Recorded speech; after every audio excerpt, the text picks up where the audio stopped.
Hello. Welcome back to Alkesh Mishra trading. और एक बार फिर हम आपके लिए एक नई वीडियो के साथ जो कि हमारा अपना एक नया सीरीज़ चल रहा है जो कि बाइनरी मार्केट से रिलेटेड है। और इस रिलेटेड से बेसिकली हमारा वीडियो बस पर्पज़ ये है कि जैसे लास्ट रिसेंट वीडियो हमने बनाया था आपको रिस्क मैनेजमेंट के बेसिस पे, वैसे ही हम कुछ आपके लिए नए बेसिस पे ऐसा बना रहे हैं वीडियो जो हम आपको सिखा रहे हैं कि बाइनरी मार्केट में लॉसेस कम हो और ज़्यादा से ज़्यादा आप वन ट्रेड परफेक्ट ट्रेड कर पाएँ, चाहे वो शॉर्ट टर्म ट्रेड हो या फिर लॉन्ग टर्म का ट्रेड हो। बट आपको उसमें क्या है कि आप बाइनरी मार्केट में सक्सेस होने के साथ सबसे पहले तो चीज़ है कि आपको अपनी टारगेट को डिसाइडेशन करने होंगे। अगर जब तक आप अपने गोल्स को नहीं बनाएंगे और गोल्स होंगे तभी आप उनको अचीव करने की आपके पास क्षमता होगी। और जब आपने गोल ही नहीं डिसाइड करेंगे तो आपकी जो है पाने की इच्छा रहेगी कहाँ। फिर तो आप वहीं हैं कि बाइनरी मार्केट्स में आकर के आप खेलोगे, गैम्बलिंग कहोगे, लॉसेस खाओगे, फिर चले जाओगे। तो सबसे पहली चीज़ है कि लॉन्ग टर्म तक बने रहने के लिए, चाहे वो मार्केट हो, बाइनरी हो या कोई भी मार्केट फॉरेक्स की, बट उसमें क्या है कि आपको मैक्सिमम चीज़ें तो अभी सीखनी है, क्योंकि जब तक सीखोगे नहीं तब तक आप उसमें बने नहीं रहोगे। और ओवरऑल चाहे जितना पैसे आप डिपॉजिट्स कर दो, डिपॉजिट्स के बाद अगर आप अपने रिस्क कैपेबिलिटी, रिस्क को मैनेज करके की क्षमता नहीं है और सही से अगर आप अपनी एंट्री पॉइंट व अपने टाइमिंग के अनुसार एग्जिट पॉइंट को आप नहीं अगर पहले से एनालाइज करेंगे तो मार्केट में कभी भी आप ओवरऑल सक्सेस नहीं होंगे। क्योंकि सक्सेस के लिए सबसे पहले तो आपको लर्निंग करनी है, फिर देन अर्निंग करनी है। जो हमारा तो एम, हम तो यही कहना चाहेंगे, वन ट्रेड परफेक्ट ट्रेड, और पहले लर्न करो देन अर्न करो। और जो रिस्क मैनेजमेंट की मैंने आपको पिछली वीडियो में बताई, उसके बाद इस वीडियो में एक चीज़ और है कि छोटी रह गई होंगी, आपको अपने कंट्रोल करना है इमोशंस पे। इमोशंस क्या होते हैं ना, जब आप ट्रेड जीतते हो तो एक आपको खुशी हो जाती है, या आप अगर ओवर ट्रेड करने लगते हो कि नहीं मार्केट यहाँ है, तो वो क्या है कि आपको इमोशंस पे भी कंट्रोल रखना है और properly entry and exit point, proper strategies backtest करने के बाद फिर आपको ही कोई ट्रेड उसकी परमानेंट उसको लेना है। क्योंकि इससे क्या है, आपके मैक्सिमम ट्रेड के लॉसेस बचेंगे। एक अगर आप डेली बेसिस का वन ट्रेड भी डालोगे, चाहे वो प्रॉफिट या लॉस जो भी हो, बट उसमें आपके मैक्सिमम ट्रेड आपके लॉसेस ना हो। और डिसिप्लिन तो वेरी इंपॉर्टेंट है। जो भी आपको पहले अगर सक्सेस के लिए आपको पहले गोल्स डिसाइड करने पहले अगर एक लक्ष्य होता है ना, जब एक गोल्स होते हैं, एक लक्ष्य होते हैं, तभी आप उसको जब बनाएंगे तभी तो आप उसको पाने के वो हकदार होंगे। तो लक्ष्य बनाने के लिए डिसिप्लिन भी एक इम्पॉर्टेंट सब्जेक्ट है इसमें। जैसे रिस्क मैनेजमेंट और इमोशंस होंगे, आपके डिसिप्लिन है, आपके पास लगातार सीखने की चाह होनी चाहिए कि नहीं मुझे लगातार सीखना है और सीख करके ही देन अर्न करना है। मार्केट में क्या है, मार्केट में तो अब वही चीज़ें मैं जो बता रहा हूँ कि मार्केट में बहुत सारी चीज़ें हैं। मार्केट को एकदम परफेक्टली एनालाइज करना है तो उसको ट्रेंड भी देखना है कि मार्केट का भी ट्रेंड क्या कह रहा है, क्योंकि ट्रेंड ही मार्केट में आपको देन बताएगा कि मार्केट अपवर्ड डायरेक्शन में है या डाउनवर्ड डायरेक्शन में है। जीतने के लिए तो ट्रेंड ही चाहिए। जब ट्रेंड नहीं है तो मार्केट में हम क्यों ट्रेड करें, क्यों अपने लॉसेस को ज़्यादा बढ़ाएं। तो सबसे पहली चीज़ है कि मार्केट को ट्रेंड के साथ ही चलना है। अब ट्रेंड मैंने आपको ही बताया है फिबोनाची लेवल पे। देन अगर अपवर्ड को भी ब्रेक करे, चाहे वो देन प्राइसेस को अगर हाइक्स को ब्रेक कर रहा है तो ब्रेकआउट पे सिंपल से चाहे स्कैल्पिंग चाहे इंट्राडे स्ट्रेटेजी यूज़ करके और 5 मिनट के टाइम के लिए भी आप एक अपवर्ड डायरेक्शन, अगर रेजिस्टेंस को ही ब्रेक कर रहा है तो 5 मिनट्स के लिए अपवर्ड डायरेक्शन के ट्रेड, एंड सपोर्ट्स को अगर कोई भी ट्रेड ब्रेकआउट दे रहा है उसके सपोर्ट्स लेवल को, देन उस पर भी 5 मिनट की स्कैल्पिंग स्ट्रैटेजीज़ को यूज़ करके देन डाउनवर्ड का ट्रेड आपको लेना है। तो सिंपल से जो भी स्ट्रैटेजीज़ के साथ चलना है उसमें आपको ट्रेंड के साथ ही मार्केट को आइडेंटिफाई करना है। अगर ट्रेंड नहीं है तो मार्केट में ट्रेड नहीं करना है।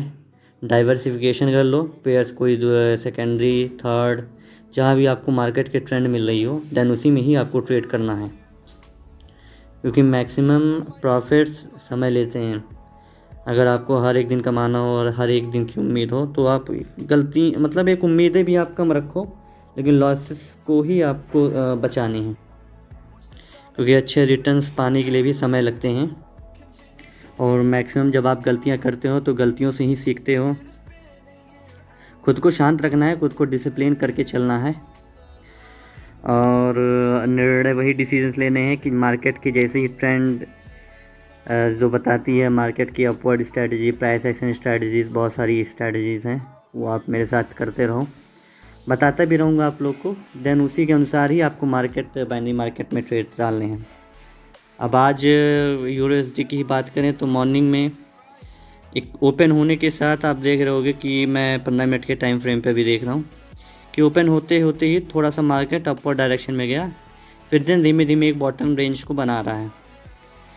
और अब ये मेरा मेजर पेयर है, तो मेजर पेयर पे मैं मैक्सिमम ट्राई करता हूँ कि न्यूयॉर्क सेशन में ही, जो कि इंडियन टाइम स्टैंडर्ड से करीबन 7 बजे के बाद ही मैं ट्रेड करता हूँ। तो ये भी प्रयास करना है कि मैक्सिमम आप यूएस सेशन में यूएसडी की मेजर पेयर्स में करें, जिनकी अपनी अपनी ग्लोबल करेंसी है, उनके सेशन टाइम में ही ट्रेड उसमें मूवमेंट होती हैं। लेकिन जो मेजर पेयर, जो सबसे अच्छे पेयर्स है, यूएसडी जीबीपीएसडी है, जो कि शाम के बाद एक परफेक्ट, इसमें एक अपवर्ड डायरेक्शन या डाउनवर्ड डायरेक्शन जो भी रहती है, एक मूवमेंट पे एक अच्छी ट्रेड मिलती है। जैसे कल ही रिसेंटली शाम को मार्केट ओपन हुई और एक अच्छा सा मूवमेंट आने के बाद मार्केट यहाँ पे थोड़ा सा ऊपर मूवमेंट की। तो वही चीज़ है कि मार्केट की डायरेक्शन को ही, उसकी ट्रेंड को ही उसको देखना है, देन ट्रेंड के बाद ही ट्रेड करना है, ओवर ट्रेड कभी नहीं करना है। जो भी अपना टारगेट डिसाइड करो, शॉर्ट टर्म या लॉन्ग टर्म का ट्रेड हो, एंट्री एंड एग्जिट पॉइंट भी आपके हो, इमोशंस पे भी आपको कंट्रोल करने हैं, मैक्सिमम ट्रेड आपको लॉस नहीं करने हैं। Discipline very important for us to maximise, to cover your losses, and then discipline रहेगा तो कैपिटल लॉसेस के चांसेस भी आपके कम होंगे। और हमेशा अपने जीवन में याद रखो, मैक्सिमम सीखने का ही प्रयास करो। अगर आप मैक्सिमम ट्राई से आप अगर सीखोगे तभी आप सक्सेस रहोगे मार्केट में। ट्रेंड के साथ ही चलना है, रिस्क को मैनेज, जो मैंने बताया है रिसेंटली पिछले वीडियो में भी, रिस्क को ही मैनेज करना है। और उम्मीदें कम रखो लोगों से, गलतियों से ही सीखोगे, खुद को शांत रखोगे तो मार्केट में एक अच्छे रिटर्न्स पाओगे, क्योंकि निर्णय भी शांत दिमाग से होने चाहिए। और बाकी रहा जनरल की बात आती है तो अपने हर एक ट्रेड्स को पर डे बेसिस पे, वीकली बेसिस पे एनालाइज करो, देन मंथली बेसिस पे, देन जो भी है। तो अगर मैं ये नहीं कह रहा हूँ कि आप कहीं से लोन्स लेकर के या कहीं से एडवांस लेकर के मार्केट में एंट्री करो बाइनरी मार्केट में। हाँ, तो अपनी मेहनत से करके थोड़ा पैसे बचा करके देन जो भी एक शॉर्ट टर्म इन्वेस्टमेंट कैपिटल होते हैं वो बाइनरी मार्केट में लेकर आओ। आपके पास मैक्सिमम पैसेज हैं तो एक रिस्क बेसिस प्लान करो, देन स्ट्रैटेजी के साथ हमारे साथ ट्रेड करो, हमारे साथ ज्वाइन करो, और तभी मार्केट्स में मूवमेंट्स के बारे में आपको पता चलेगा। देन तभी बाइनरी मार्केट्स में क्या प्रॉफिटेबल की स्ट्रैटेजीज़ हैं, कौन कौन से लेवल्स हैं। बहुत सारे मार्केट्स में आपको टूल्स मिलते हैं, लेकिन उन टूल्स के साथ आपको पहले सीखना बहुत ज़रूरी है। मैं तो तमाम स्ट्रैटेजीज़ बेसिस पे भी इन मार्केट्स में वर्क करता हूँ, गलतियों से ही मैंने भी सीखा है, क्योंकि शुरुआती दौर पे तो मैंने भी बाइनरी मार्केट्स को 2016 के टाइम पे काफ़ी लॉसेस किए, 2-3 साल। वन नाइट ऐसे हुआ है कि मैंने $10 से डिपॉजिट किया एंड $300 तक मैं पहुंचने के बाद भी उस प्रॉफिटेबल अमाउंट को मैंने विड्रॉल नहीं किया। लेकिन जब गलतियां करता गया तो सीखता भी गया। आज की डेट में बाइनरी मार्केट को क्रैक करना बहुत ईजी है, बस उसके लिए जो स्ट्रैटेजीज़ हैं वो खुद से आपको प्लान करनी होंगी। हर ट्रेड को शॉर्ट टर्म या लॉन्ग टर्म के जो भी ट्रेड हो, एंट्री एग्जिट पॉइंट के साथ इमोशंस को कंट्रोल करके। न्यूज़ बेसिस पे मैं थोड़ा कम ध्यान ट्रेडिंग करता हूँ, और न्यूज़ बेसिस पे अगर कंफर्म नहीं रहता है कि मार्केट देन अगर इस लेवल्स पे गिरने के बाद देन एक स्ट्रैटेजी से उस टाइम पे मूवमेंट करेगी, तभी न्यूज़ के साथ ट्रेडिंग करना है, और नहीं तो डिसिप्लिन बना के रखो। बाकी हमारे सेशंस अब डेली बेसिस पे आएंगे, और हम जल्द से जल्द प्रयास करेंगे कि आप लोगों को अपनी कम्युनिटी के साथ ही लिंक बेसिस पे एंटर करा के, और देन एक साथ ही प्रॉफिट एंड लॉस की जनरल्स मेंटेन करवा के आप ट्रेड करवाएंगे, तभी आप कुछ ना कुछ सीख पाओगे। बाकी बने रहिएगा ऐसे हमारे चैनल को सब्सक्राइब भी करते दीजिएगा। और मैं आपके लिए ऐसे ही अब सीरीज़ तो स्टार्ट हुई है, मैं हर वीडियोज़ में ही भी कहते हुए आ रहा हूँ, तो कुछ ना कुछ वीडियो में ला करके आपको बताते भी रहूँगा, सिखाता भी रहूँगा। बाकी आज की डेट में शाम को यूएसडी के पेयर्स में देखते हैं एक थोड़ा सा शॉर्ट मूवमेंट बन रहा है। अगर मार्केट यहाँ से शॉर्ट आता है तो देन अगर इसको ब्रेक करते हैं आज मार्केट को तो एक शॉर्ट टर्म में ही जाएंगे। अगर मूवमेंट कुछ है, अगर इकोनॉमिक कैलेंडर बेसिस पे देखने के बाद देन एक अपर डायरेक्शन का ही ट्रेड लेंगे स्कैल्पिंग स्ट्रैटेजीज को यूज़ करके। और मैक्सिमम आज का तो ट्रेंड मैंने आपको बता ही दिया। बाकी बस यही है कि लगातार चांसेस हैं, इमोशंस पे कंट्रोल रख के ही मार्केट्स में एंटर ट्रेड करो। और फिबोनाची लेवल मैं तो आपको बता ही रहा हूँ, फिबोनाची लेवल ही बेस्ट स्ट्रैटेजीज़ हैं जो मार्केट के ट्रेंड को एक बेहतर एनालाइज आपको 1 2 3 3 to 4 एंड वो 2 3 4 लेवल्स पे आपको एक बढ़िया स्ट्रैटेजीज पे बाइनरी मार्केट्स में प्रॉफिट दे जाएगा। ओके ठीक है, मिलते हैं फिर नेक्स्ट वीडियो में।